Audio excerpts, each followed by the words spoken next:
आर्यन और उसकी छोटी बहन मीरा अपने खिलौनों से भरे कमरे में शांति से बैठे थे।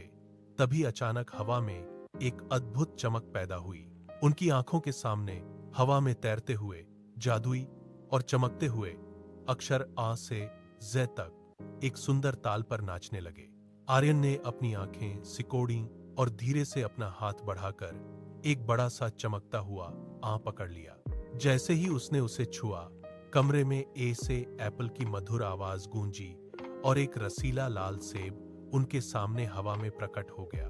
मीरा की खुशी का ठिकाना न रहा। उसने हंसते हुए जैसे ही उस सेब को छुआ, वह तुरंत एक बड़े बी में बदल गया। बी से बॉल की आवाज आई और एक रंगीन गेंद पूरे कमरे में पागलों की तरह उछलने लगी। दोनों बच्चे खिलखिलाते हुए उस गेंद के पीछे भागे। जैसे ही उन्होंने गेंद को पकड़ा, वह अक्षर सी बन गई और एक प्यारा सा बिल्ली का बच्चा म्याऊं करने लगा। इसके बाद डी से डॉग के भौंकने और ई से एलिफेंट की विशाल सूंड को देखकर बच्चे दंग रह गए। एफ से फिश को हवा में तैरते देख वे खुशी से तालियां बजाने लगे। जैसे ही वे अक्षर जी तक पहुंचे, कमरे का माहौल और भी संगीतमय हो गया। एक बड़ा सा जादुई गिटार हवा में अपने आप बजने लगा और उसकी धुन पर बच्चे थिरकने लगे। संगीत की इस जादुई ताल पर एच से हैट उनके सिरों पर आ गिरी और आई से आइसक्रीम उनके हाथों में ठंडी ठंडी महसूस होने लगी।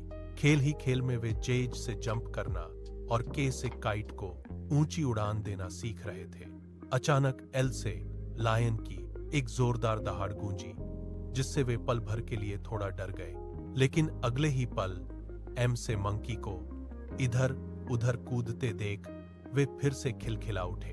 देखते ही देखते एन से नेस्ट, ओ से ऑरेंज और पी से पैरट के आने से पूरा कमरा एक घने और जादुई जंगल में बदल गया। रंग बिरंगे पक्षी और फल चारों ओर तैर रहे थे और आर्यन और मीरा इस जादुई दुनिया के राजा और रानी की तरह महसूस कर रहे थे। हर एक अक्षर उन्हें एक नई कहानी और एक नए दोस्त से मिला रहा था। अब बारी थी क्यू की। मीरा ने एक क्वीन की तरह गर्व से नाच कर दिखाया और फिर दोनों आर से रैबिट की तरह पूरे कमरे में उछलने लगे। तभी एस से सन कमरे के बीचों बीच चमक उठा, जिससे चारों तरफ सुनहरी रोशनी फैल गई। टी से टाइगर की फुर्ती, यू से अम्ब्रेला की छाया और वी से वैन की सवारी के बाद वॉच से वॉच ने टिक टिक करते हुए समय का संकेत दिया। एक्स से जाइलोफोन की मीठी धुन बज उठी और ये से एक बड़े याक ने सिर झुकाकर उन्हें नमस्ते किया। अंत में जेड से एक फुर्तीले ज़ेब्रा ने दौड़ लगा दी और देखते ही देखते सारे अक्षर शांत हो गए।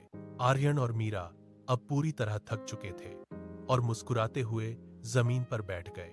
उनके चारों ओर आ से जेड तक के सभी अक्षर अब एक चमकते हुए सुनहरे गोले में घूम रहे थे। उन्होंने महसूस किया कि खेल में उन्होंने पूरी वर्णमाला को हमेशा के लिए याद कर लिया है। यह उनके जीवन की सबसे यादगार और जादुई दोपहर थी।